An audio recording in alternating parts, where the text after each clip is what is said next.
Halloween Forever.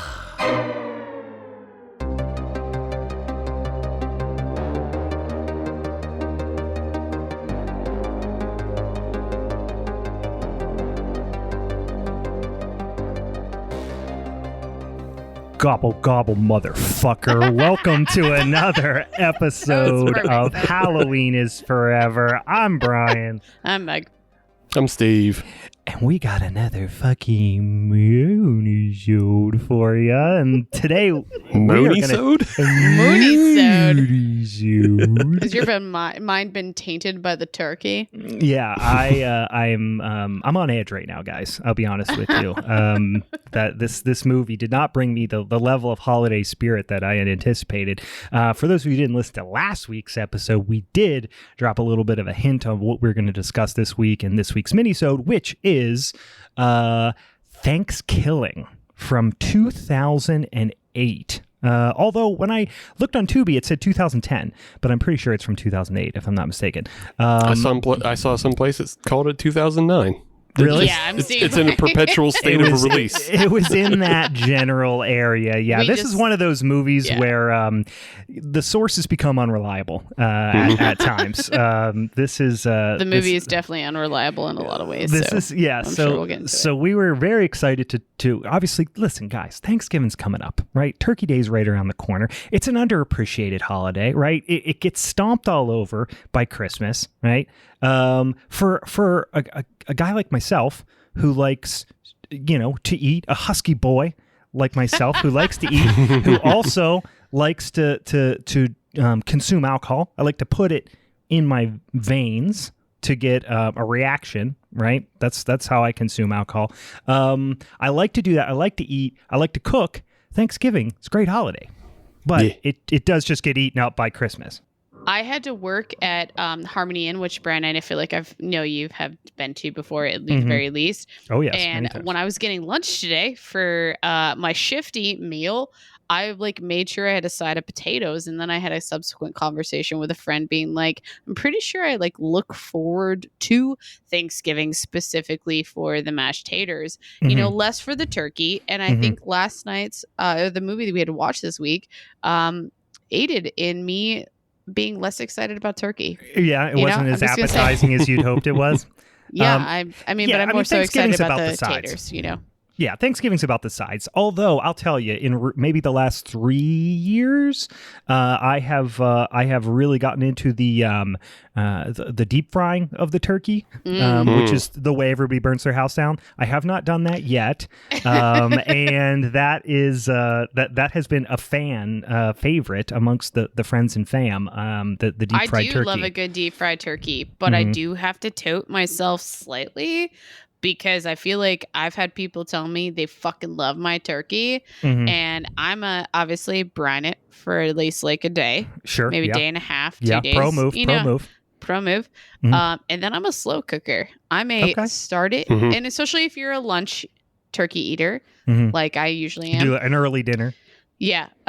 Before Matlock. Whatever it is. We're doing low and slow. Yeah. We're doing low and slow. That's my vibe. Yeah. So I will and then crank cook it at the end to get some color, maybe. Yes. That's a pro. You got it. That's a pro move. You got Unfortunately, you can't do that with the deep fryer. But I tell you what, the deep fryer, it does dry the breast out a little bit. Not gonna lie. But it's the smart, juicy. Yeah. Juicy. I think I've gotten it to a point over the course of 3 years where it's pretty damn tasty, and I've actually taken to doing the dry brine, the dry rub, as opposed to the actual brining. You know what? I really feel like I just need to start cooking chicken more throughout the year, full chickens, just to test all these methods out, because all of these things, I'm I can't wait an entire fucking year to cook another turkey. I cook whole chickens all the time because I love to especially if you, and listen, Culinary Corner was not on the agenda, but that's where we're going right now. I spatchcock I knew the we were going to chickens. talk about this. So I buy these big things at Costco that are 4 whole broiler chickens, together, so you get a good deal per pound. And then I thaw them out, or thaw one of them out, right? And then I have these really nice poultry shears, which were $8 or something like that, and you cut the backbone out, and then you open it up, flatten it out, spatchcock it. That sumbitch cooks fast. I've heard about this method. There's like some TikTok dude that's like called, I don't know, some grill master dad. Like he has dad in his name. Anyway, maybe it's you, Brian. It might be. I tuck a polo in and then I have a YouTube channel. Yeah. He tucks his khakis into his socks and then spatchcocks chicken. Yeah.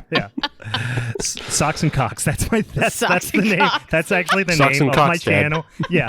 You actually have this side podcast that we don't know about. It's Daddy Socks and Cocks. Everyone knows it. That's actually my number one revenue stream.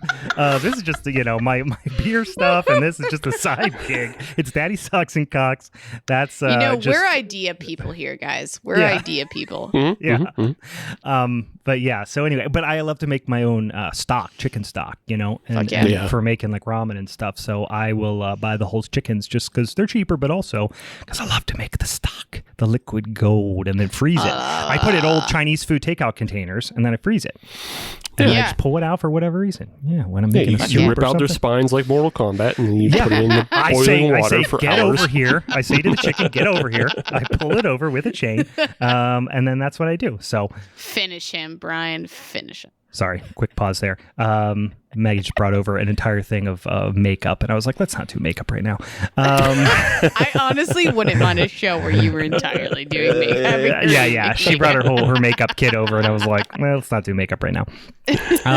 So, anyway, doing a little parenting on the side, bullies and ghouls. That's how it's going to be tonight. In any case, so I guess I should ask this because the holidays are upon us, right? I'm a spooky boy, right? We're all spooky guys and gals.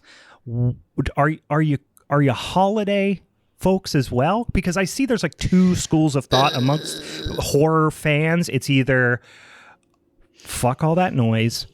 When Halloween is over, I'm just like covering my ears, putting my head down until Christmas is over. Or you're like, no, I transition seamlessly into Christmas related things. I was at my grandma's house last night to drop off something, and we randomly you were eating brought herring, up, yeah. That is not the side of the family. Okay, other side of the family, got you. I was But over thank you, Brian. having herring and pancakes at my grandma's house.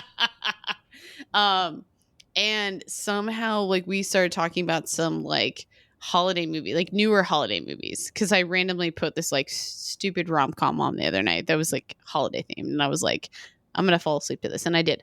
But I straight up said to them, I'm like, I'm not ready for this. I'm not fucking over Halloween. I was very honest with them. So I am granted, okay, so I'm not over Halloween yet. I don't want to give in yet. Yeah. But I was a kid that grew up with the OG Mariah Carey Christmas album. I was that kid. And I fucking loved it. Yeah. And I used to fucking love the holidays and like Christmas and all that bullshit. But like, I'm not ready for it. No, I'm just not. No. Yeah. I'm gonna say I'm not gonna do it until at least mid-December. Okay. All right. So yeah, I mean, we all know I start celebrating Halloween in usually mid-August. So I, by Halloween, I've been doing it for 2.5 months. Right. So like I want to say I'm burned out, but I'm definitely like, I got my fill. Right. So I definitely take that 2 weeks to decompress, the first 2 weeks of November, and just pout, right, and sulk and be depressed and mourn Halloween for a couple weeks. But then by probably next week, I'm going to start putting out Christmas stuff. I'm going to start decorating for Christmas and going in full in. I'm also a sucker for Christmas. I will not front. I'm definitely a Halloween junkie, and that's my favorite holiday. But I get down with the Christmas traditions. Do you as well. have as many amazing decorations for Christmas as you do for Halloween? No, not even close. I do have a lot of Christmas decorations, but yeah, it's a fraction of what I have for Halloween. But I'll do all the exterior illumination and all that manner of things. We do have a little Christmas village and a train for the kids and all that stuff. But yeah, it's the Halloween is for me, and Christmas is, obviously I have little kids, so they get crazy into it. Yeah, and I think like having kids probably makes it a little bit better too. I suppose so. No, I suppose so. But I was just I was curious, Steve, what's your stance on the holiday season? I'm much more Thanksgiving than I am anything else. Okay, interesting. Yeah, You're like, we don't even think about the Christmas. Yeah, I mean, I guess in comparison to the other 2-3 holidays that come after Halloween, and like Christmas hasn't meant anything for me for the longest time.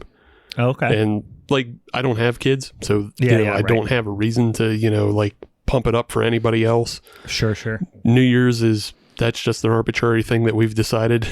Right. So sure. Thanksgiving is the time where like I'm into cooking, like, as everybody else has been talking about. So I like getting up in the morning, putting a pound of butter under some turkey skin. Yeah, there you go. And then just getting into drinking during the day. Getting into the sauce. Yeah, getting into the sauce. Yeah. You're just eating perpetually all day. It's like, it is literally probably one of the best holidays on the planet. Yeah, perpetual eating and drinking. And I've considered adopting the Canadian Thanksgiving in October as well. Yeah. That would be welcomed. Listen, I'm a turkey. That's fair. I'm a turkey fiend. Although I will tell you, if given the choice between turkey and chicken, let's be real, chicken's better than turkey. But it is a seasonal delicacy, I suppose. So that's true, because I honestly don't eat turkey even in like a deli style the rest of the year, genuinely. And in a deli style, it smells like farts. Yeah, no. And lunch meat can be a little weirded sulfury. Yeah. You get more of the cage-free, like free roam, and I'm exposing who I am in saying this. Like, I just like want animals to be taken care of, but I want to eat all of them. You know, like you want them to be taken care of right up until the point where you want to consume them. Yep. Exactly. Yeah. And but I've like been really spoiled in my family that my dad has actually, for years, like he even I grew up in Cape May, New Jersey. Even my dad started this then, and we're talking, I was probably, this is in the 90s, so we're talking way too long ago. But he started raising turkeys, so he kept doing that when we moved to New York. And so like for fucking years, especially when I started cooking like Thanksgiving, which was, I would say probably about 7 years ago, was probably when I started doing it, where I was cooking for like whoever I was with and whatever. And I would get gifted a fucking like homegrown fucking turkey. So like, it there was this treat to it that I was like, I can't do this any other time of the year, like there's no point to it. That's wild. Here you go, Meg. This one was neighbor's Gunther. That's what I was going to expect. That, you know what? That's we need to have my dad on an episode. Yeah, she was like a huge. Well, my dad is Father Christmas, so of course we celebrated. just joking on something now. But now I'm hearing that you guys raise turkeys too, and I'm like, Meg is more of a 4-H gal than I expected. You already know that I was a horse girl. The turkeys came with it.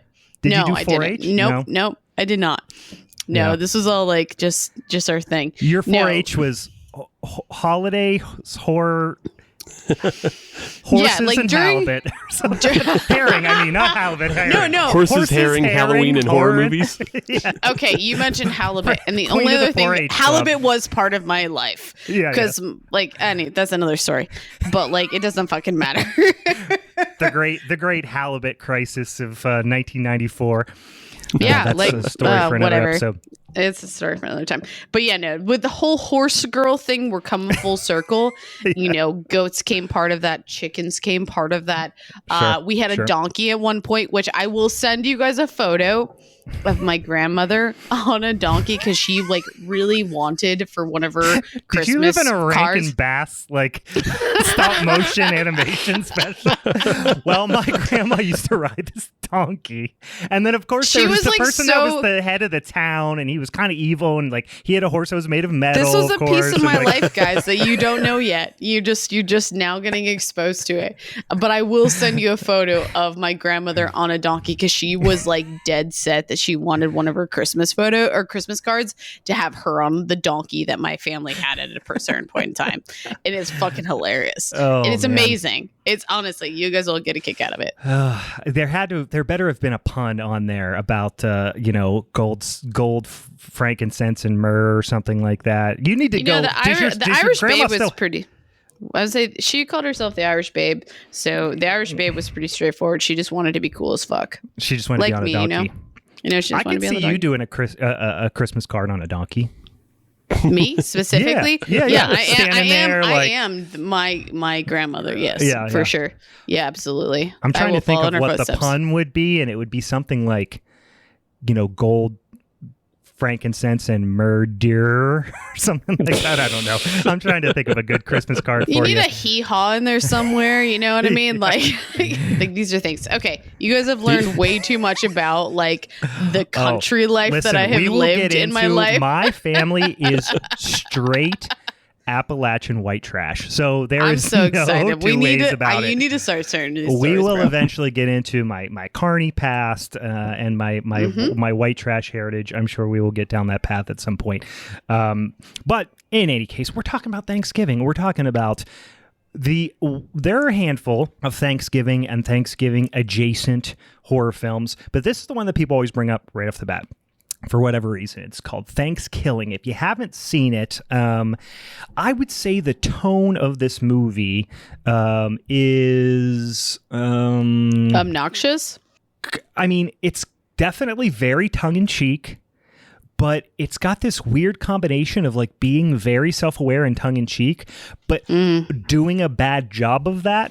To a way where it's now it's funny again, because it's kind of like wink wink nod nod, we know this is bad, but then they do a bad job of that, which kind of makes it funny again. So it has this fourth wall breaking type of thing, but still this kind of overlying lack of self-awareness that still makes it because we talked about before how there's bad horror movies, right? And then there's bad horror movies that are trying to be bad, and it's kind of not.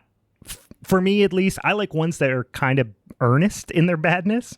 And this one on the surface is very self-aware and wink, wink, nod, nod. But then it doesn't do a good job of that. So it does kind of glean a little bit of that charm. But part of the problem is that it is such a low budget film.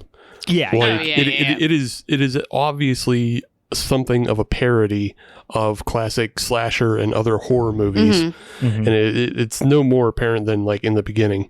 I don't know if we're getting directly into it now. Well, I was going to talk about beers too, but this we got beers and we got a little bit of business, but of course we do as well. All right, we're getting ahead of ourselves, guys. Sorry, just to finish my point though is when you try to parody something and you have no budget and it's your first film ever, you're still going to fall into a lot of pitfalls because you just don't know what you're doing. So I venture to say, and I didn't look this up, this movie might have cost $10,000 to $15,000.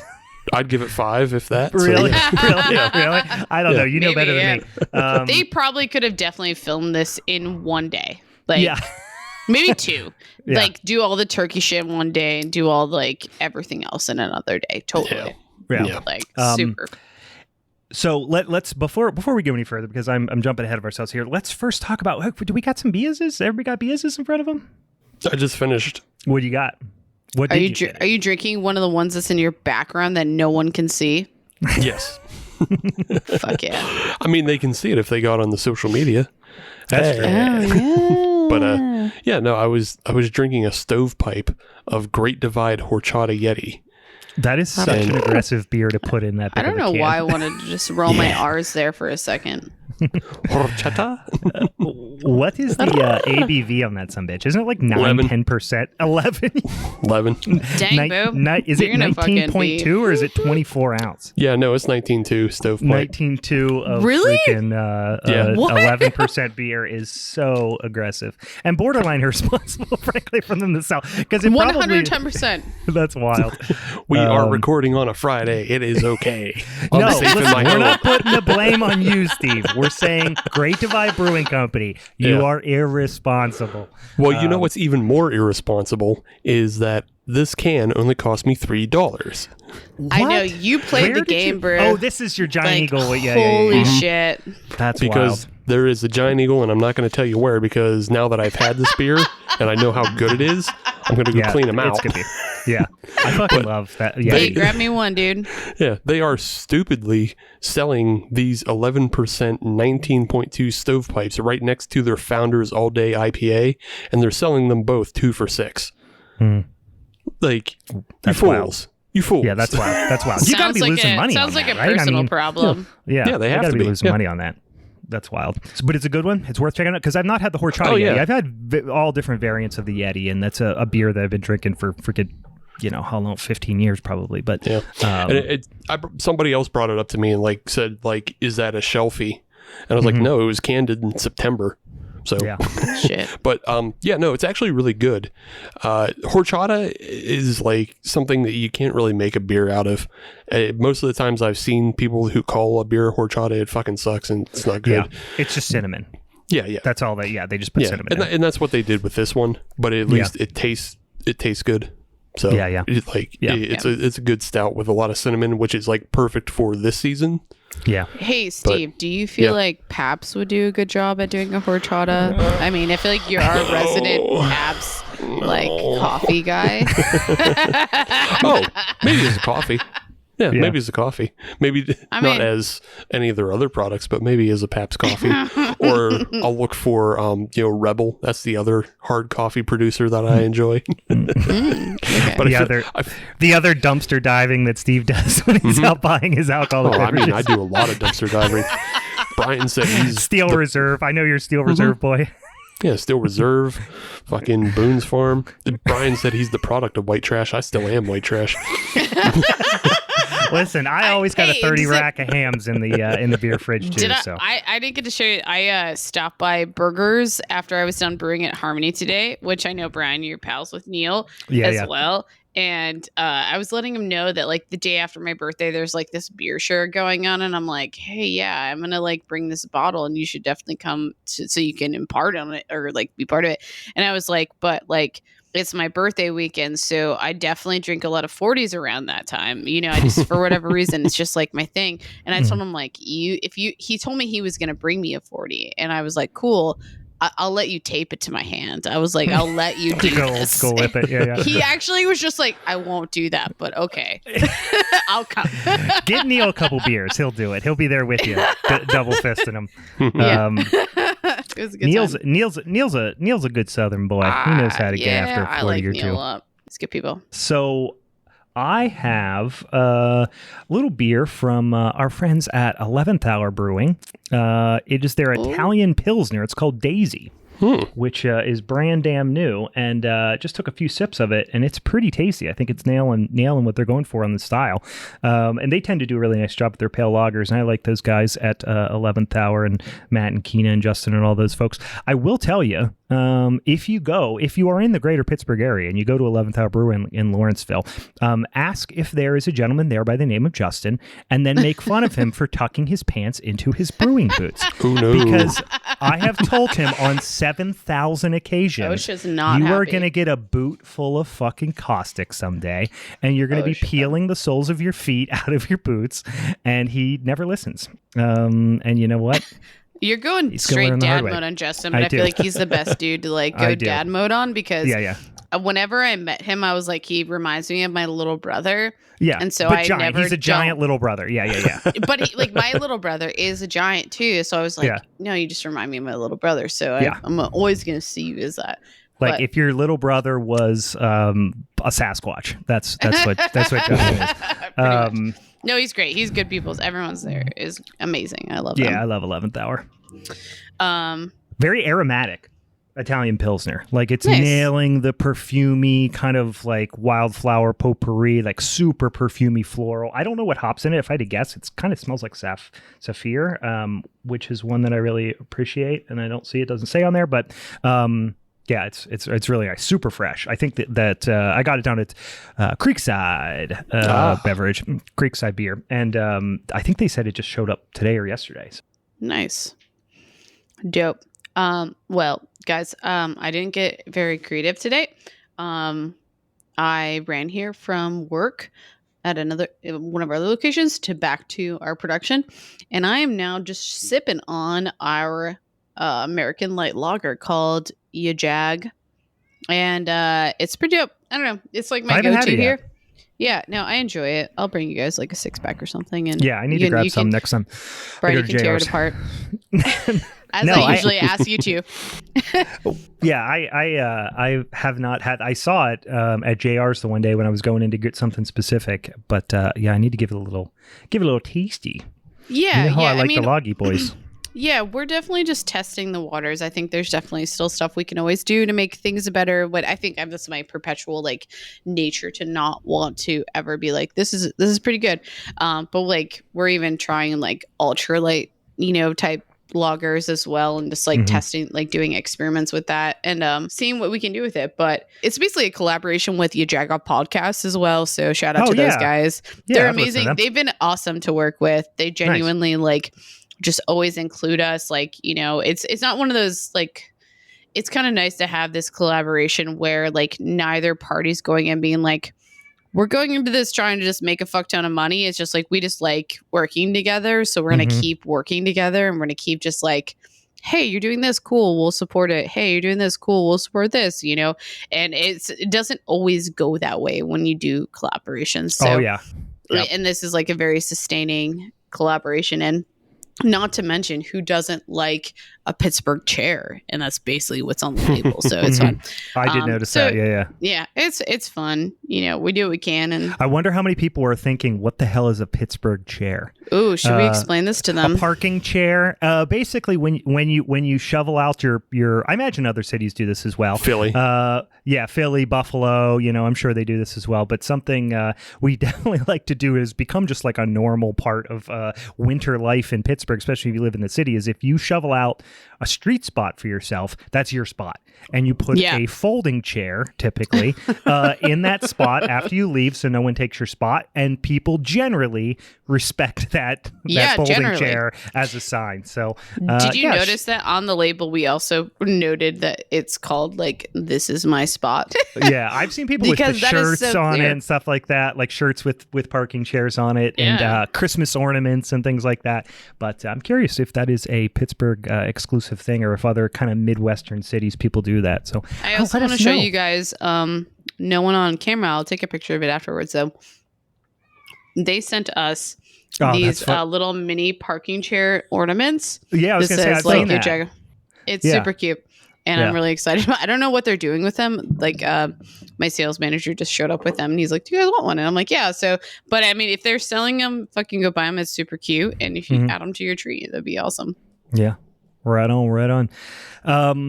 Well, cool. Let's jump into our other order of business before we talk about this movie, because the movie, I think, is 70 minutes long. So there's not, we could talk about the entire length of the film probably in an hour. But in any case, we know now what our December Secret Santa, or what we affectionately refer to as Secret Satan, episode is going to be the topic, or what the topic is going to be for that episode. So just to remind you, the topics that were chosen at random, which everyone was given an opportunity to vote on, were apocalyptic horror, Korean horror, and the best of the Hellraiser franchise. So once again, if you haven't already, or if you want to suggest some topics, or if you want to vote next time around on what those topics should be, follow us on the social medias at Halloween is Forever on Instagram, at Hallow Forever on Twitter, at Halloween is Forever, just Halloween is Forever podcast on Facebook, at Hallow Forever Pod on the old TikToks if you're game for that sort of black magic voodoo, or shoot us an email at halloweenisforeverpod@gmail.com if you want to send us one of them emails. But surprising, because we even said during the episode that this one probably won't win.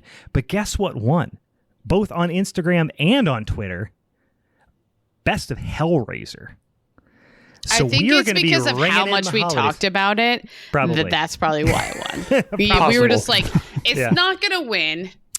But we but we knew Steve wanted to. Hey, Steve, maybe you have a bunch of fans out there that are like, we want you to win. All those It's possible. hashtag Steve heads out there. I said, I think what happened is exactly that. People who listened to the episode ended up voting on it throughout the week because Korean Horror was off to a fast start. It was. But then as the week progressed, Hellraiser pulled away. And I think it's because people listened to the podcast throughout the week, heard us talking specifically about Hellraiser won't win, and Steve's fucked if we pick Hellraiser because he told us 9 sucks and all this stuff.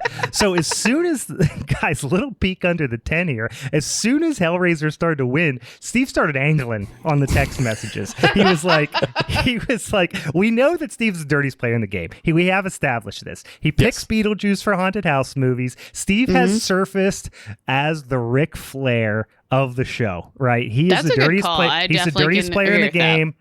And he started angling immediately and going, guys, looks like Hellraiser's going to win. Can we just agree not to do 1 and 2 because they're the best ones? I'm not going to lie. I had to go protect myself, and I definitely jumped on the alliance. You know, you did. You guys ganged up on me here once again. Here's what happened. First, Steve does this, right? Because he plants little seeds, right? This is what he does. He's Machiavellian. He goes, 1 and 2, guys, we can't do 1 and 2. They're by far the 2 best movies. Yeah, it's totally agree with that. We all agreed with that. And then he's like, and of course we can't do 9 too because it's absolute horseshit. And we're like, is it because you said you don't want to defend 9 and this is a secret Satan episode and someone's gonna pick 9? And he was like, no, it's just and just started giving me all these rationale. It's unwatchable and it's undefendable. I defended Ghost of Mars, Steven. Because you got it on a random. I know. You know what though? Ghost of I just Mars. part of me wants to just a replay and just give Brian 9 again. But I mean, like, we don't know that yet. We again have to corral Kate. I think Kate has to facilitate this to make sure we're all honest. Yeah, we will do this. So I was thinking how we should probably do this. We should probably do a we'll like kind of start a text thread. I think Kate can probably facilitate this where we figure out who she will pull the names out of the hats and then she will text us individually and say who you have and then you can respond to her with what movie you're picking for your person. Is it kind of a first come first serve? We probably have to do a first come first serve because what if one of us texts us back and we like choose a different one? You know what I mean? That's a good question. I don't know the answer to that. This is where I was trying to angle you guys to not do revelations and take it off the thing because I would say again. We already did, Steve. Okay. I know. We already did. But here's what I'm saying. Down. If we didn't, I would have put it on one of you because as champ, I should pick first, just the same way we've established. Meg, he's done us an enormous favor. He is a kind and just champ, and he is looking out for the greater good. You, Steve. For the greater love good. You. This is I bow called down to you this month. gaslighting, you son of a bitch. You're gaslighting. I am bowing us. down to you. We've already set precedent. Okay, no one can see this yet, and I hope that maybe one day we start posting these Zoom video calls. But like Steve has the champ belt behind him. Yes, you know and he the like shit eating. Look at me. I am champion now. I'm the belt now. We have decided so it's the best of the Hellraiser franchise, excluding by far the best 2 movies, which I agree with. 1 and 2 are like light years above the rest, from what I understand, even though I haven't seen hardly any of the other ones. And then we have agreed that if 9 is absolutely unwatchable, which I posted something about on social media about how when I was watching 3, because I'd seen 3 before, but I figured I'm just going to start at 3 and crank through all of them. Yeah. And everyone said, like, so many comments were 9 is fucking unwatchable. Like everyone kind of agrees that it's absolutely unwatchable. So I'm like, okay, fine. So just for like a little background as to why it is possibly the most unwatchable one is the first one they did without Doug Bradley as Pinhead. Oh, okay. And 2, I think they slapped it together really quickly to maintain the license to make Hellraiser movies. Oh, geez. It was like it was about to run out and they needed to get something on the books. Yeah, I think that was the case. I think the selling point is that, like, us as Yinzers, we can't do a Hellraiser that doesn't include him. Douglas Bradley. We just can't. Is Doug Bradley from Pittsburgh? Yeah. Is he? Oh, I thought didn't he was know that. English. Yeah, I was going to say he has an accent. Nope. I mean, he definitely has lived here for a long time because when I was doing Brutal, we were trying to get him on board because he lives right here. on. I know I've definitely that's seen him cool. at Pittsburgh, like Comic-Cons and shit like that. Like That's sweet. Yeah, I didn't know that. he was born in England. Yeah, I was looking up. He's born in Liverpool. I'm pretty sure he lives here because of the chick that he's dating. Okay. She's an artist. Yeah, Steph Sculo? I don't know. I'm not Italian. I can't fucking say Italian names. Oh, that's cool. No, I didn't know that. Yeah, I didn't know he was living Pittsburgh. Then we got to rep our another Pittsburgh horror icon. So did they bring him back for 10? No, they didn't. But the guy who is in 10 isn't terrible. It's just like the guy they picked for 10 was completely like awful, and he looks like a fat baby. It's terrible. So those are the memes that I've seen, because you always see memes of that guy, right? And it's like, looks like Pinhead that's been stung by a bunch of bees. You know what I mean? Pinhead who just had an allergic reaction to shellfish. To ensure that I'm not being super false, I'm just like Googling it. It sounds like he lives here part time. But gotcha. when I was trying to get him here, it was because he was around a lot at that given time. I see. So it sounded like he must have been here like for a period. You know what I mean? Yeah. So even if it you sounds go like on he lives part time. Yeah. Even if you go on his official website, he's listed as Pittsburgh. So. Okay. Oh, cool. Yeah. I had no idea. Yep. Well, that's what we're going to do that's how we're going to ring in the Yuletide in December with some Hellraiser.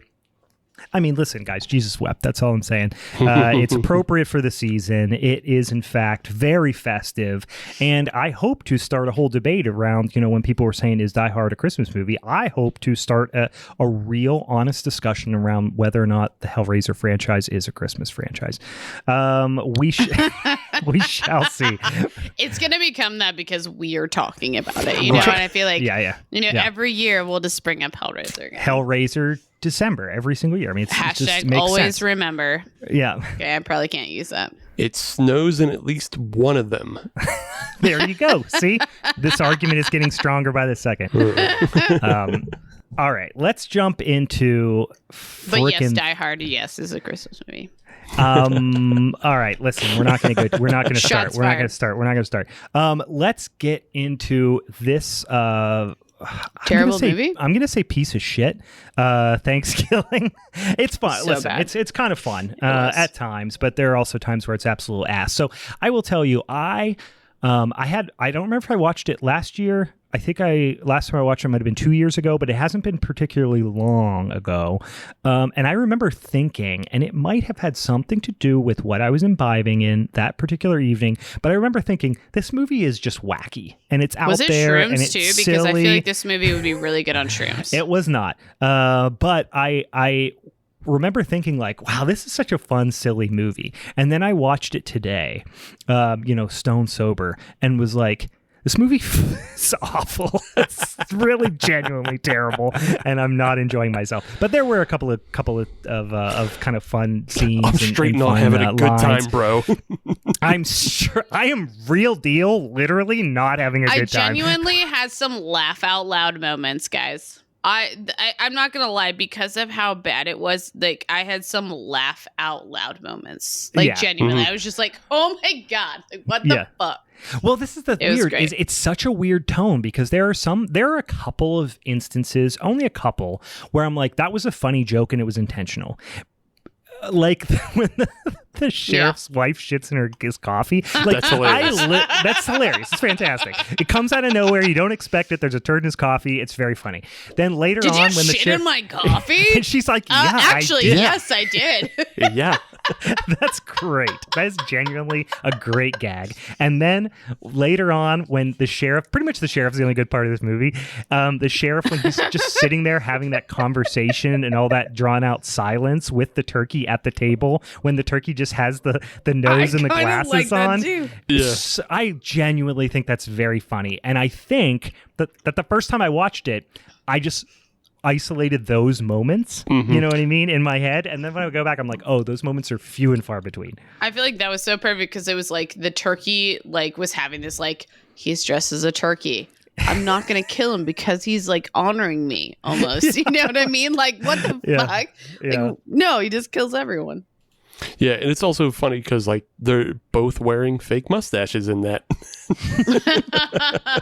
But one is fake supposed to be real and one's fake supposed to be fake in the movie world. Right. It's very meta in that sense. But I do like that like, and I don't remember what the name of it is, but whatever the killer's name is from No Country for Old Men, the Anton Chigurh or something that. Like the turkey has this kind of weird, warped like sense of morality or fairness, almost like when he's going to kill somebody and when he's not going to. It's pretty silly. But I don't know where we should start with this because I feel like let's start at the beginning. Start at the beginning with a nipple. Start. With a nipple. Nipple. Right off the bat. You know you're starting to with just a classy piece of cinema when you start out and it's a nipple, it's a zoom in on a nipple. We did not learn this in high school at all about the pilgrims that they just like had their tits out at all times. You know what I mean? Yeah. You know, it was not part of the normal like garb, and I was kind of upset that I didn't learn that. And when you think of pilgrims, you think very conservative. Right. In fact, the complete opposite is the case. Apparently, this movie tells us so. Yeah, and then you very early in this movie, you get the quote, "Nice tits, bitch," which is nice really, tits, bitch. Which is. I'm just gonna pretend I'm a turkey the whole day. You know. I'm just gonna give you all the quotes. All right, that's Meg. Have you nailed the turkey voice? Can we? Oh my God. Can we lean so we on need you? to tell everyone that, like, no. So we're gonna talk about this for a second. So I texted all the guys last night. I watched the movie last night, and I was like, "This turkey has too deep of a voice." I was like, "It's just like too." It's too deep, and it almost like it's perfect for the aggression, almost Chucky like. It's Christian Bale Batman-esque. Yeah. Right. Yes. Growling and so voice. I was like contemplating what should this turkey actually sound like, and I feel like it's only obscure. And I was actually talking to someone today, and they were like, "Yeah, maybe Gilbert Gottfried." And I was like, "Yes, that's it." Like, what if this turkey sounded like Gilbert Gottfried? It would have been perfect. I feel like that would have been the perfect movie. so. It has to be super silly, right? So, like, I like that it's so. The voice of the turkey is honestly one of the best parts of the movie for me. Because it's so stupid. It's so like forced. It's so dumb. I don't know why. It's so recorded in a bathroom. Yeah, it's like echoey. It's genuinely terrible, and it just is kind of charming in a "I'm terrible at making movies" type of way.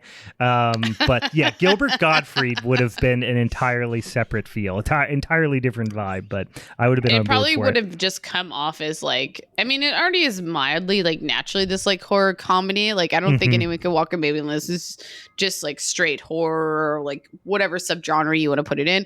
But like if you had Gilbert Gottfried, it would have 110% fallen in that category. Oh yeah, and so we should probably say it is a absolutely tongue-in-cheek horror comedy, schlocky, a parody of both kind of, I guess, I don't know, 60s, 50s and 60s, 50s like and 60s, but also like literally the 90s. Yeah, the literal beginning of the film is something that you see both in Cabin Fever and the Cabin in the Woods. Yeah. And where like they're all getting off for college, spring break or whatever, and you're introduced to these stereotypes, and they all hop in a Jeep. And like that's literally Cabin Fever and the Cabin in the Woods. They all jump into cars and head off on break.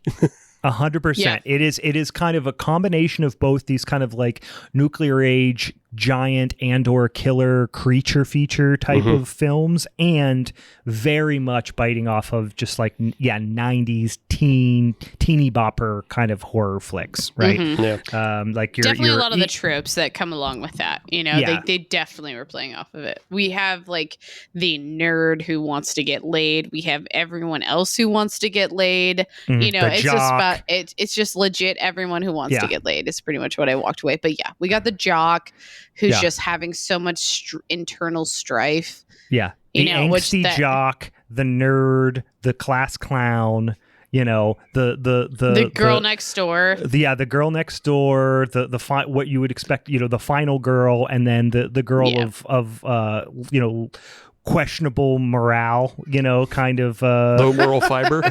yeah, kind of thing. That was so kindly put. I like that. Yeah, which it's listen, it's not a by any stretch of the imagination politically correct stereotype, but it was in every single movie. It was so exaggerated, and this was so movie. over the top. Yeah, and everything is like turned up to 11 and just so surface level and stupid in this movie. But I actually thought the way she played the kind of airheaded, oversexed character was actually funny. She was probably the best person. Yeah. I mean, as far as actor, she was definitely the best actor. Right. 100%. But like, she took head it and shoulders above the she took it so far into the absurd. Yeah. Of just not understanding anything. No, she went way over the top to a cartoonish level, and they all were trying to do that, but I feel like she's the only one who actually pulled it off a little bit. Right. Whereas like the rest of them, like the jock, like he was painfully bad. Yeah, the jock was so painfully bad. I feel like he does have one of my favorite quotes of the movie, though, so we'll talk about it at some point later. The other one, Billy, like the problem with his character is like he's like such a douche bro that like you can't turn that up to 11. He just becomes more of a douche bro. Like there's no limit to that end. Because there's always somebody in real life. That's such a beautiful life statement about the douche bros that are out there. Yeah, But I mean, we know that they have no limit to their end. Like there is no very true, man. In real life, there is no douche bro that isn't actually worse than what we've seen on camera already. So like he would have to have played it completely differently.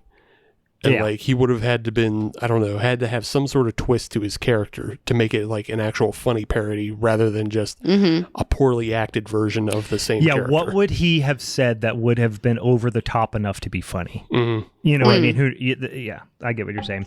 I mean, I feel like it would have been more physical acting to make his character like be different. Yeah, he was very limited in his skill set as an actor. This was clearly his one. Like I didn't even look at IMDb, and I'm going to guess this is his one and only acting you're gig. right. I don't. Yep. Yeah, didn't even come back for Thankskilling 3. Yeah, this is a performance, and I don't say this very often. I genuinely think I could have done a similar job. Yeah, like, for sure. That's you're like, how unbelievably bad. Are you telling us that you were kind of like that in high school? No, not at all. I couldn't pick it up. No, I couldn't pull out. Listen, this guy's light years better looking than me. I'm just saying for the acting chops. Me as a complete novice, or any of us, frankly, as a complete novice, I think could have delivered a performance on par with his. That's how fucking bad it was. Yeah. I can agree with that. But toads. So we get into this. Steve said it right there. This is not rocket science. There's not a lot to explain. They're going off to party for the weekend during Thanksgiving break. The Jeep. There's a lot of dialogue in the Jeep that is just really stupid and cringy and entertaining kind of sometimes, and sometimes just drags maybe along. Predatory too. There's a little bit of that. The one guy's like, I'm gonna have sex with one of you. One of you. It's like, I don't know which one it's gonna... Oh, okay. Yeah, ask that man to leave the Jeep. Did you ask anyone? Maybe. I don't fucking know, man. You have to appreciate the progressive nature, though, that he included Billy and the jock, whose name I don't care to remember. That's very true. That is true. He didn't not include He didn't say one of you girls. Yeah. He said one of you. He just said one of you. That's true. I appreciate your glass half full mentality here. We get the sheriff's wife shitting into coffee. We already talked about that. They go out for this party weekend. The Jeep breaks down, and then they just decide to camp on the side of the road or in the woods off this road where the Jeep broke down, despite the fact that they do have a cell phone. They have proven that they have a cell phone and use it later in the woods, but they just go, no, we're going to drink our faces off in the woods right here and camp. And it's like, okay, fine, right? So this turkey is already on the loose at this point, and has killed a local, a local. I know. That's sad. I get more upset about the dog, but it was also I thought the whole scenario with the dog. It was a collie which is the most obnoxious, and it was named Lassie. No, it wasn't. Do you remember that? No, it wasn't. No, he was calling Lassie. No, he wasn't. He was calling Flashy. Oh my god! Because how did I get in trouble? for saying Lassie. But he was saying it like they called her Lassie on the show. Yeah. So just That's back up fucking great. because it includes probably my favorite line is there's an interstitial scene that we are introduced to this Ted Nugent looking like hermit and his dog Flashy. Yeah, something like that. And Flashy runs off and like pisses on a totem that resurrects the turkey. But So it's the dog's fault, really, is what we're saying. Yeah. in that dog scene, got what's coming to it. yeah, in that scene, the Oh, Brian. the hermit is talking to the dog, Oh. and the dog runs off and leaves him alone, and he just mutters to himself. He's like, "Nah, it's okay. I'm just a lonely old hag." Didn't even catch that. It's so, That's a Steve line for sure. Just an under the breath line. he's I feel just like so this is dejected. definitely one of those movies that the more you watch it, you catch these little lines like this. This is so fucking good. Oh, that is a good I one. might didn't make catch my that. family watch this again on Thanksgiving. This is 'Cause I did watch a it movie solo. you show a group of friends. Yes, that is exactly where this movie should exist. Just as like a look at this bullshit, but. Yeah. So this quickly thereafter. So the nerd in the group, he's the lore keeper. Darren. Yes, he knows all the story that he learned about or something of the turkey, and the turkey is there to protect the land of the Native Americans or something like that. It's completely asinine story. But one line that I did really appreciate here was the girl. The kind of sex crazed one is like, my ex-boyfriend was a pilgrim, and the other guy goes, no, he wasn't. Yeah. Not only that, but during this whole thing, they're doing an animated sequence. Oh, the history. animated sequence is good. Yeah, It was pretty good. Oh, and then it pops up. No, he wasn't. That's what it was. Pops up on the screen. No, he wasn't. And there's just the drawing of a nerd with a pocket protector of what he really was. He's just a dork. My ex-boyfriend was a pilgrim, and then it just pops up on the screen in like old English script. Yeah. No, he wasn't. That's pretty good. But yeah, so the guy, I like this. So they're like attacked by the killer turkey that night, and it's actually pretty uneventful, frankly. Does someone die that first night? No, I don't think anybody dies that first night. Just the girl next door character, she has a run-in with him.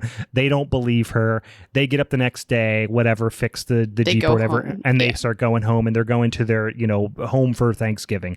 This guy picks up the turkey who is hitchhiking.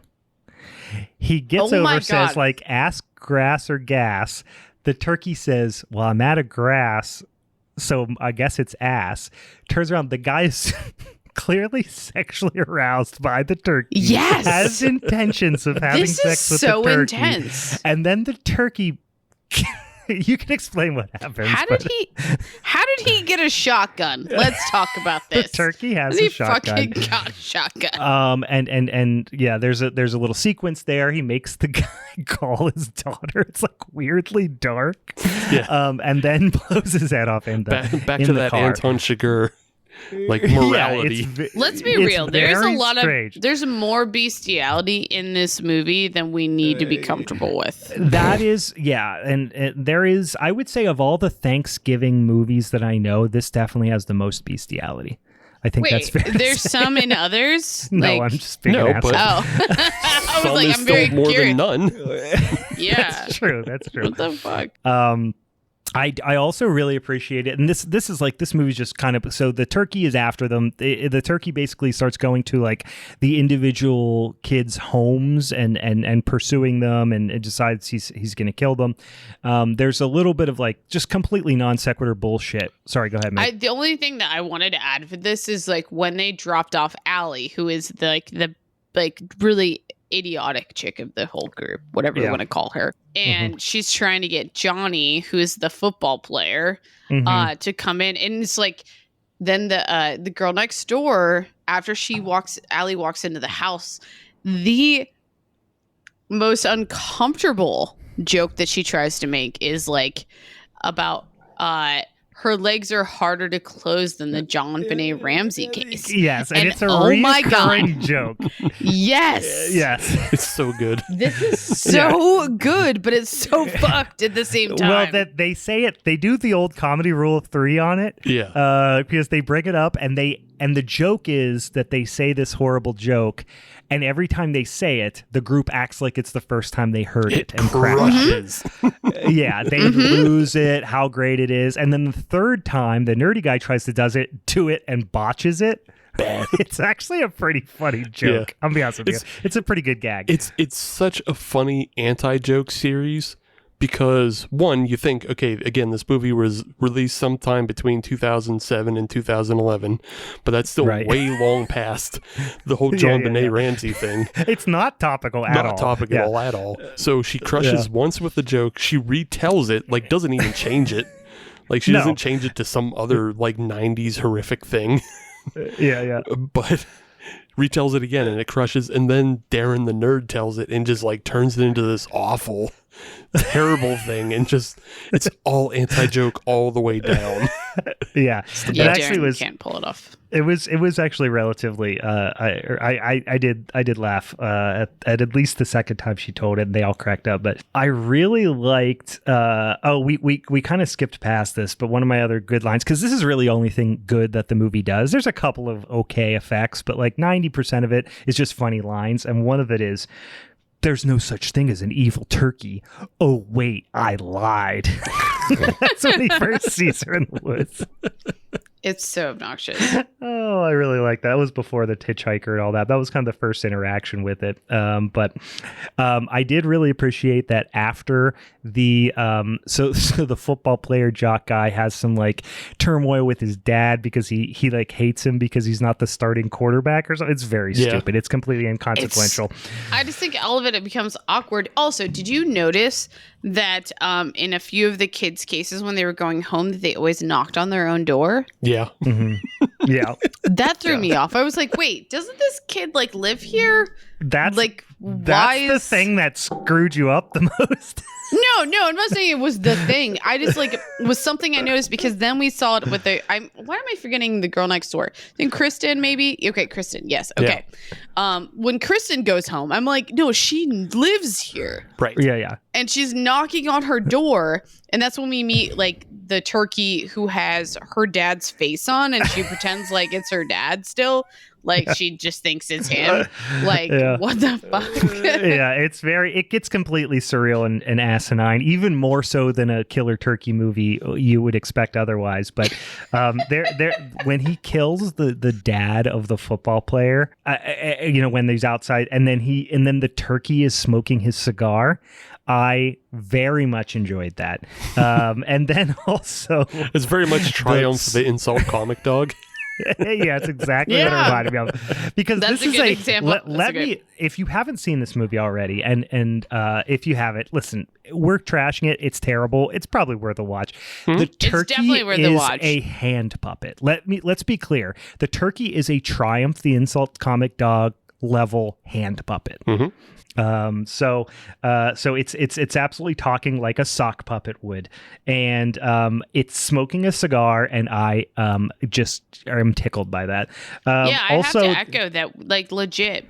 I'm gonna keep trashing this till the day I die, but I would keep watching it just because of how bad it is. Like, it's just one of those things. Yeah, and then speaking of bad, Johnny's subsequent kind of mental breakdown in his car afterwards is the most. This is something that I appreciated about it because I genuinely don't think that his performance was supposed to be as bad as it was. You know what I mean? Like, this is one of those instances where everything is supposed to be really corny, and then they bring like weird, kind of like brutal-ish, scenes to the party and kind of scatter them throughout. This was one particular one where I think they wanted him to like have this a little bit of an emotional moment, but he's so unbelievably bad and rigid as an actor that it becomes another gag, Mm-hmm. But it is like The Room level. You know what I mean? In terms of his acting, he's like, he is almost, you're tearing me apart, Lisa, kind of mentality. I just find it so funny how much of a focus this was. With that, there was such this like, it almost seemed like they were trying to really go for so many tropes where it's just like this sports player has to overcome so much. So you like almost, you're like, if you did it better, I might be able to get on board with this. Like, it was like, that was the entire movie. Like, if you just did it better, I might be okay with all of this stuff, you know? The tone is, let's just make a movie and like not worry too much about like what the tone is, I guess. Because like at this point, because there's like this emotional, but then later, Johnny, who's the football player, he's over the death of his parents in 5 minutes. So much so that he is on the porch at one point and he goes, that turkey is real. No, but I actually pulled up quotes because like I wanted to make sure I have it. And does he pretty much say pretty much something similar to like, you know, I'm almost glad that this happened because, you know, I lost my family. Oh, but that's I gained later. a girlfriend. Yeah, that's the end. Like, at the end, fuck? he's like kind of pretty pumped about the whole thing. He's like, yes, my parents were murdered by a killer turkey, but hey, this is all about getting your dick sucked. You know, if you're getting your dick sucked, then you're fine with your parents dying. You know, it's like moral of the story. and like that's flashing to the end, but also at that same time, Allie has also been killed. Yeah. Darren and Billy have also been killed. They didn't know Darren yet. They didn't know Darren yet when that happened. Well, fair enough, but then also the sheriff has been killed, and he's still in the house, like dead in the house. Her father's skin was being worn by the turkey, right? And then now she's blowing him. At this point, so we're getting ahead of ourselves, but the turkey is at this point. Okay, so this is the equivalent of, for those of you who are fans of Basket Case, of Frank Henenlotter's classic Basket Case, there is a scene at the end that is absolutely fucked and very I mean, this is what puts that movie on the map in terms of one of the most just schlock over the top movies, which was of course with the Belial taking advantage of the nurse or receptionist lady. We get this now, but it's a turkey. The turkey now has what I'm going to very delicately refer to as non-consensual sex with with that woman. Yes. He kills because she's having sex with just some random dude. I don't think he's in the movie otherwise. Yeah. And she has a boyfriend? Yeah. He's a pilgrim, of course. But then she goes. So they are having sex. She is facing the other direction. He comes up. The turkey comes up. Doggy style, Brian. You prude. Here's the thing. My children are somewhere in this house, and so that's why I'm toning it down quite a bit. As you may have noticed, as those at home have noticed, I have been pulling back the language a little bit. It is because my children are in one of these rooms, and I don't know which one. They could be listening. Yeah, and I don't think they are, but I'm not 100%. In any case, and so he swaps out and then kills her, and then the best part, and I guess I'll pose this as a question because I have two very important questions. One, why would a turkey want a gravy-flavored condom? Mm-hmm. And also, where can I find gravy-flavored condoms? You're like, I'm ready to get down on Thanksgiving, Are these real, and where can I purchase them? Well, you know what, Brian? This is where the movie really falls apart because turkeys don't have dicks. So turkeys don't have dicks. Turkeys do not have dicks. So I don't know that he... I don't believe this. Wait. Our resident turkey expert over here, Steve. Meg grew up surrounded by turkeys. I never bred turkeys, so don't pull me into this, Brian. Wait, what are you telling me? Turkeys don't have dicks? Turkeys, like most birds, have the one hole. Okay, I'm going to look this up. I'm Listen, looking this up on my work computer, guys. So beware. So if I get fired, it's your fucking fault. Googling on her work computer in her office, the office from which she manages an entire team of people. She is Googling, do turkeys have dicks? Okay, unlike mammals, most male birds don't have penises. What? Instead, both male and female birds have what's known as cloaca. Oh, like cloaca. I remember now that you say this. This is ringing a bell. Cloaca. The cloaca is an internal chamber that ends at the opening, and through this opening, a bird's sex organs. So testes or ovaries. They just rub those together? Yes. They can discharge sperm, which I mean, I'm just like Meg going. If you just saw her face, it was intensely pensive. You know what it was? I was like remembering like videos or experiences where I watched like even chickens just like bang, like you know what I mean? Early days of LimeWire. You're downloading, and bird I mean they're porn. just like on top of each other, just like I just kind of assumed there might be a penis involved, but hey, so it's just so they have to have really good aim. No, probably not. It probably comes out like a shotgun. It just splatters. So what you're saying is birds kind of like scissor? Is this what I'm learning right now, guys? Yeah, birds just go hole to hole. They put two bucket ends together and then one splurts in the other. Steve, can you do me a favor and never say splurts again? Oh my God, guys. If we were on the rails at one point, they're no longer in our line of sight. My point is that there is no way the turkey could stuff her, as he says, because he has nothing to stuff her with. You can't use a condom on a cloaca or whatever. If we are talking about what might happen, he could still stuff her. Granted, the bestiality of it doesn't make sense, but he could still like splurt whatever he's got. Guys, I have asked kindly. I have asked so nicely. Do not say splurt to me. You asked me to not say it. You didn't say Meg can't say Meg, it. this goes for you. This is a blanket rule. Guys, this is a absolute do or die rule for me, guys. I can't have you saying splurt. I'm dying, guys. I literally, this is a deal breaker for me. If we are going to host a podcast together, I can't have you saying splurt. I'll kill myself. I will lay in trap. The next time somebody says splurt, I'm laying in traffic. All right? I'm crying right now.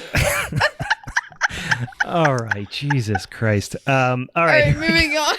We're done. So, we're listen, officially any avian experts out there, please reach out. We will, if you comment and you tell us how turkeys reproduce, we will absolutely approach that on the next show, and we need to straighten this out. Look, I think it's ducks, geese, and swans are the ones that have penises. Everything else, they go hole to hole. That's the thing, is I always heard the duck has the corkscrew wiener, right? Isn't that the thing? So I just assumed that the turkeys were the same. Nah. Waterfowl are different, I guess. Yeah. Those waterfowl hit different. That's what I always say. Anyway, that sounds okay. I'm not going to touch on that anymore. I'm actually done. I'm like over this bird sexual organ thing. I think I'm good. I'm moving on. The best part about this is the turkey mugging to the camera before the whole thing happens. That was the best part of the scene by far. But anyway, so then we get the scene of the turkey drinking coffee at the table with the sheriff in his little disguise, which is just like the classic little like dime store Groucho Marx, like nose, mustache, glasses thing. So then he kills the sheriff. There's a good exchange. Honestly, the movie, it's only like 70 minutes. It's probably worth it just for the couple of sheriff clips. Like, he's genuinely funny, the guy who plays the sheriff. I don't think we touched on his one clip when he was talking to his daughter and she called and she was just like, well, me and your stepmama broke, or like her separated. She left me. Your stepmama left me. Bye. Yeah. Bye. Yeah. See you when you get here. Say it when No you one get else here. has a southern accent, by the way. Just him. That's true. But the watching is almost worth those couple scenes with the sheriff. He's essentially playing a sheriff the way like a child would, because he has a fake mustache, and then his hat has a giant oversized sheriff star on it. We don't we don't know actually if it was like two children on top of each other's shoulders. True. So we can actually just go with it. I mean, we could look at the credits, but I don't want to. You would think IMDb would credit both of them as like top child and bottom child sheriff. Yeah. I don't want to know, Steve. I want to go with it. I want to keep the mystery of the holidays alive in my brain. Now we're at the point in the movie, and we talked about this. I knew and I remembered this. This is a movie from, whatever year, 2008-ish, that does not hold up today, because not only do they drop the F word, but also the R word on a couple of occasions. Yeah. Not PC at all. No, but it is from a killer turkey, so it is what it is. I'm not gonna lie. When he at the end, when he calls them all the R word, it's still funny because the way he said it was funny. I will agree with that, because he's so just exasperated with the fact that they won't just follow the plot line of what a movie is. They're so bumbling and incompetent. Yeah, he's just like the turkey is the only one that kind of knows how the movie's supposed to go, kind of. Right. Yeah, it is. That's what I said. This movie is like strangely meta, but I think the only reason I like it is because when you watch it, you're always questioning what was intentional and what wasn't intentional. You know what I mean? Yeah. Yeah. There's also like 4 writers on the script. Oh, really? So you don't know who's like contributing what. Yeah. What I want to think though is that we probably could break it down into who wrote what parts. You probably like could. in Like, general, there's someone just writing dick jokes. There's someone that's like trying to like write some of the kill scenes. Who and stuff was like the that. one who added the bestiality? Like that's who I want to know. Yeah, and I want to cancel them right now. Just joking. I would like to know who you are, so I can cancel. You can't cancel people without careers. What the hell's wrong with you? Yeah. What are you going to cancel him from his job at Hertz? Like, that's definitely where. Yeah. Everybody in this film is working at an O'Reilly's outside of Columbus, Ohio. Stop being an asshole. But hey, guys, we just funded their like whatever royalties by watching this again. And whoever watches it because we watched it. Right. We are now funding this movie their holiday season. This movie gets a surprising amount of notoriety from people, and it's specifically at Thanksgiving time, obviously. But when people like Thanksgiving comes, this movie blows up. Like in the horror community, relative to this, horror year-round horror community. But it is very strange how much, because there's just so few. It's like April Fool's Day, like the movie April Fool's Day. It's fucking terrible, but it's the only horror movie around April Fool's Day. You know what I mean? So, and there's like 2 Valentine's ones that I can think of, because there's Valentine's Day, and then there's the 2 My Bloody Valentine. Right, which neither of them are actually the original My Bloody Valentine. I really like, and the second or the remake, I remembered as being terrible, but then watched it last year. I was like, oh, this is kind of good. It was filmed in Pittsburgh. Give it that. Was it? I didn't know that. Cool. Yeah, I actually know somebody who was on the camera crew for that one. Oh, nice. I actually really, I think it's. I get less surprised about hearing that because I feel like there's so much filmed here, especially like even the horror genre. Yeah, for sure. I think you guys missed. I just want to share with you guys that I've been eating leftover lunch this entire episode. I was watching you trying to figure out what you were eating. I was like, is she eating jalapeno poppers? No, I'm eating a pretzel, a pretzel. Those are bomb at our restaurant. Yeah. But I think as what you guys were just talking, I actually ate half of my fucking headphones here, and I was like hoping one of you guys would catch it, but I had to share with you like how hilarious I was, because I was like, I can't eat my fucking food because I have ingested her headphones and had to actually gag them back funny. Sorry, sidebar. These are behind the scenes shit that you guys want to know about. That's that Patreon shit. That's that exclusive Patreon content. We do not have a Patreon. No, we don't have a go Patreon. looking for it. Don't go looking Coming for it. soon, $3 a month. See Meg eat weird shit. Yeah. See Meg eat headphones. Hey guys, that could be a good segment. Yeah. So watch Meg eat hot shit. And just turn bright red immediately. Yeah, I'll sacrifice my butthole for you guys. That's a t-shirt right there. This is my favorite line maybe in the whole movie. Understated, but really appreciated it. It was after they thought they killed the turkey. And he goes, well, he's dead. And the other guy goes, don't say stupid shit like that. I don't know why that line killed me. The way he said, don't say stupid shit like that. Yeah. The whole movie's so stupid.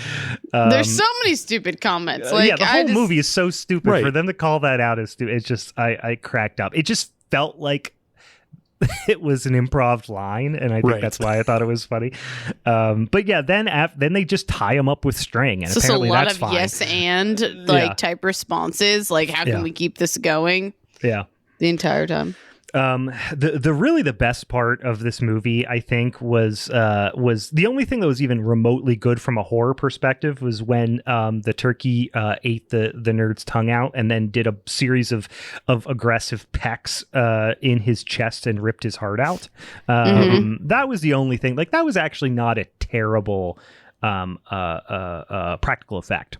Yeah. You didn't enjoy the who was it Johnny? What, not Johnny. Who was the character though? Not the nerd, but like the When obnoxious. he gets impaled, Billy When with he's I thought his death was actually that was all pretty right good. too.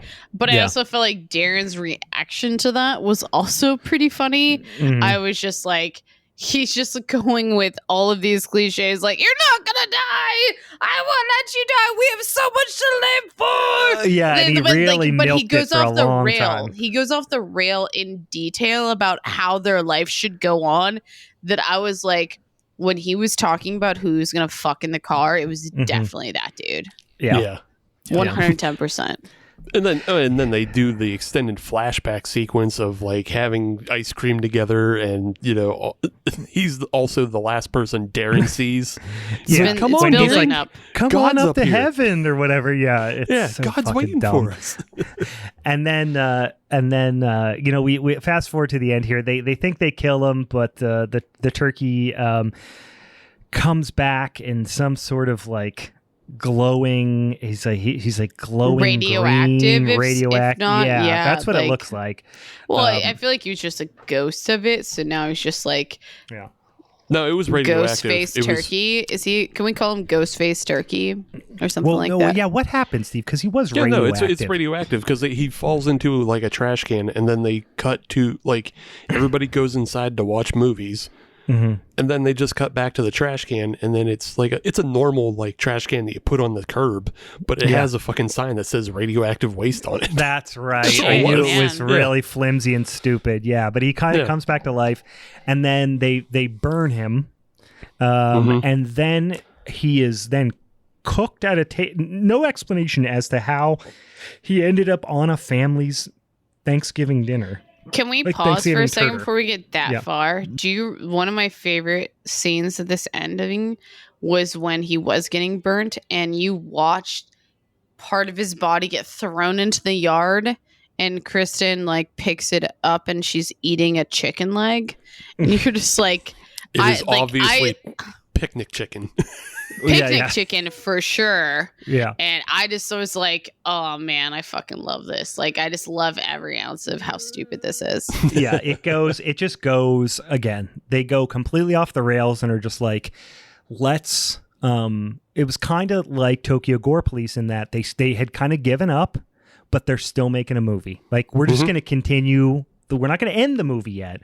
We're just going to phone it the fuck in for the last 5 minutes or so. So at the end, the turkey, as a cooked turkey, like on the table, as like a family is kind of like saying grace, the turkey is just literally a cooked turkey, stands up, says something, doesn't have a head, doesn't have a mouth, says something, and then jumps towards the screen. And then that's it. And the ending, I couldn't help but think that it really mirrored that of Terrified a little bit. Instead of a chair flying towards the screen, it was a turkey. And then, of course, the TBD or to be continued, like in space, I thought was like, I need to now watch the next couple, whatever exists. The next one is the third one. Oh, so it goes from like 1 to 3. Yes.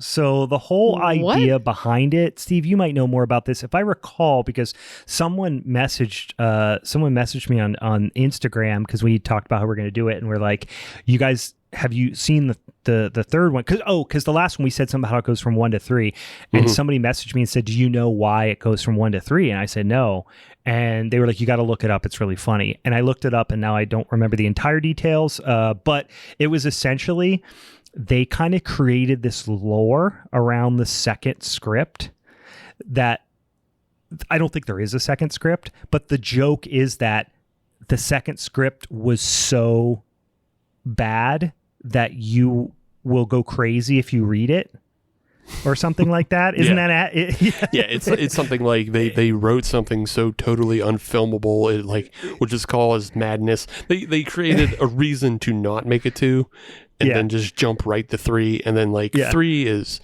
an abysmal mess. It might be, I mean, it's definitely way worse than this one, and it's super hard to follow, and it's just you don't hear much about 3, but like I said, this one gets the seasonal bump. 3 you never hear shit about, but I did think it was funny. I was reading on I think the Wikipedia or whatever, it was like they created this kind of like lore around the second movie that it was so fucking bad that you'll go crazy if you read the script or something. Like if 3 was better, if it was like a really good, like almost trauma level schlocky movie, like it would have been really funny to have like this mythical second movie that's out there that never existed in any form. But it just doesn't work. It doesn't work now because that movie is trash abysmal. Like it's just terrible. Listen, I'll probably still watch it, I'm gonna be honest with you, but I would I almost like in my mind hope that it's like, you know, A Silent Night, Deadly Night 2 or something like that, you know what I mean? But like, I don't think it's going to have that, because Silent Night, Deadly Night, the first movie is like schlocky and terrible, but like it's earnest. And then the second one is like, takes that to the next level. But this one starts at just the most nonsensical bullshit, you know, wink, wink, nod, nod kind of level. It's like, where do you go from there? You know, actually, see, now it would be funny to make Thankskilling 2, and it has like a $40 million budget, and it's made by Blumhouse. And, you know, my God. It'd be like awesome. It would be the hidden film that they would then say that they would go through probably a whole scheme of like how they found it, because they added that in space. And I haven't seen the third movie, so like, or the third movie. The third movie does have in space stuff. Oh, okay. Yeah. Right. Does it? So, okay, that was the question I was going to have, is does it actually go to space? I think it opens the exact same way, and it opens with the exact same actress from this film with her tits out again. Okay. Nice. Nice. Tits up, you know? So let's go. Well, guys, if you want to watch this just absolute putrid piece of shit, it is free on Tubi. I watched it on Pluto, so... Did you? Whatever works. Listen, I'm a Tubi loyalist. I have come to... I worship at the Church of Tubi. I'm thinking about getting a Tubi tattoo.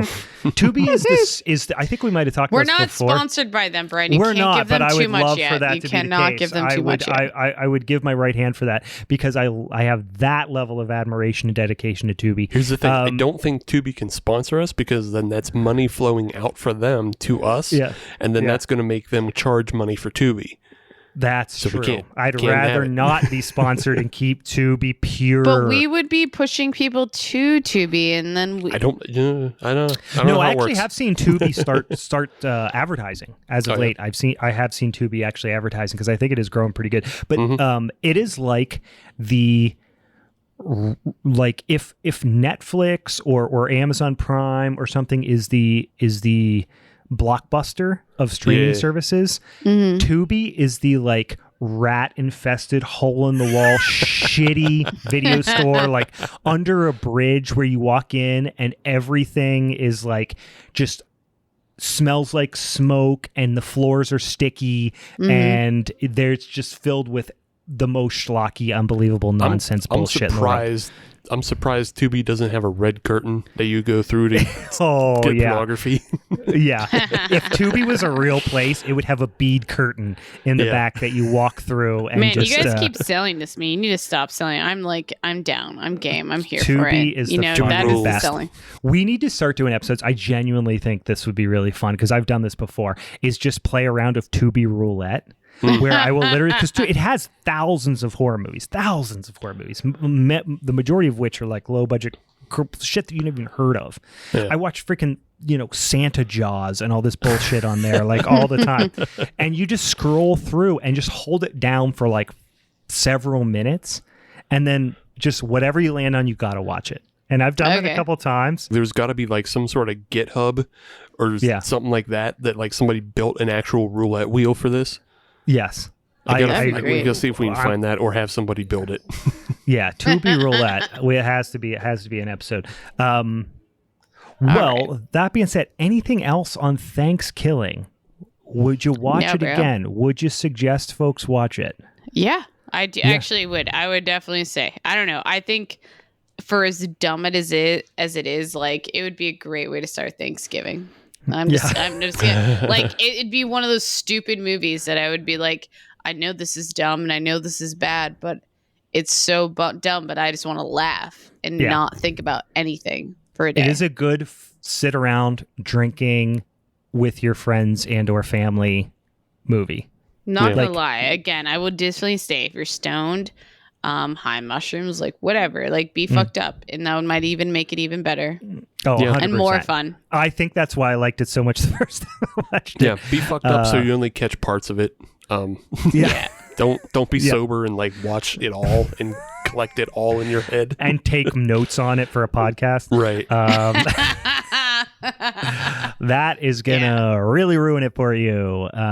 But as always, boys and ghouls, if you haven't already, go check us out on the social medias, on the Instagrams and the Twitters. Just search Halloween's Forever. You'll fucking find us. Also, just sent out some more stickers today. So if you want to have some Halloween's Forever stickers in your mailbox, I'll send them your way. But go ahead and write us a little review on the Apple Podcasts or on Podbean or wherever the hell you can do little reviews or something like that, and snap a little screenshot of it and DM it over our way, and we'll send you some stickers. We got a few left, not a ton. Anything else I'm forgetting? What do we get? We don't know what we're doing next week yet, huh? No. It's going to be a surprise. We're going to party. We're going to be a surprise. I definitely was like trying to push this whole let's get stickers out to people by promoting, like, if you have water bottles, if you have beer fridge, or if you hate someone in your life and you just want to throw a sticker on them, like get a hold of us, like write us a review. On strangers' cars. Yeah, strangers' cars for sure. Yeah, definitely. If you want to plaster someone's public spaces, absolutely. Like I think that's what we're promoting right now. Yes, for sure. I'm super cool with this. Do damage with them. Put a bunch of Halloween's Forever stickers on something, and then start a fire. That's what I would suggest. Yeah, but put the stickers away from the fire. You know what? I just had this really odd, cute idea when you said that. Was like someone putting stickers against a wall, but then just having this like terracotta pot where they just start a really cute mini fire. And I think that would be really adorable. This is so dumb. This doesn't make sense. God, but that was exactly what came in my head. This is why you're in charge of the TikToks, because you have... It makes a lot of sense to me. You start a small controlled fire that people have to come put out. They come, they put the fire out, and then they see the stickers. They go, Halloween Forever. What's that about? Yeah, like someone runs up with like a really mini fire extinguisher. Can I find this? You guys are only what I can describe as marketing gurus. Yes. Here's how you promote your podcast. Start a fire. Cause an emergency people have to respond to. When people panic, cause an emergency. When they get there, say, thank God you're here to help with this fire. By the way, would you listen to my podcast? Here's what we do.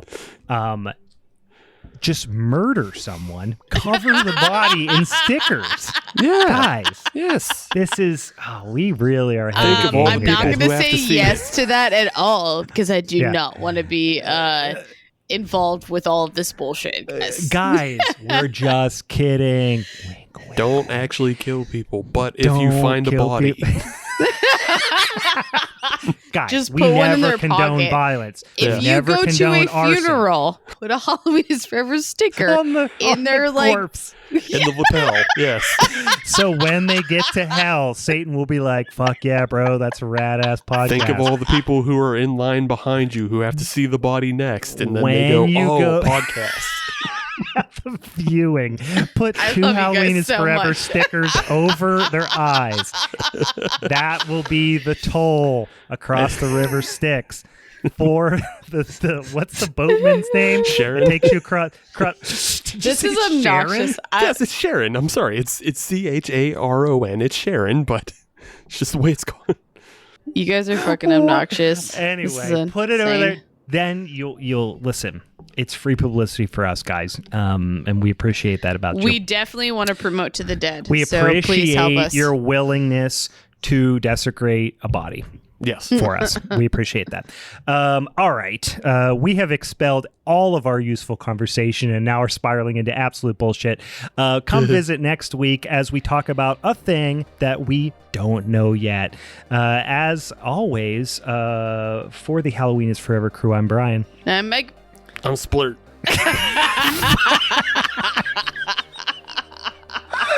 Oh, bye.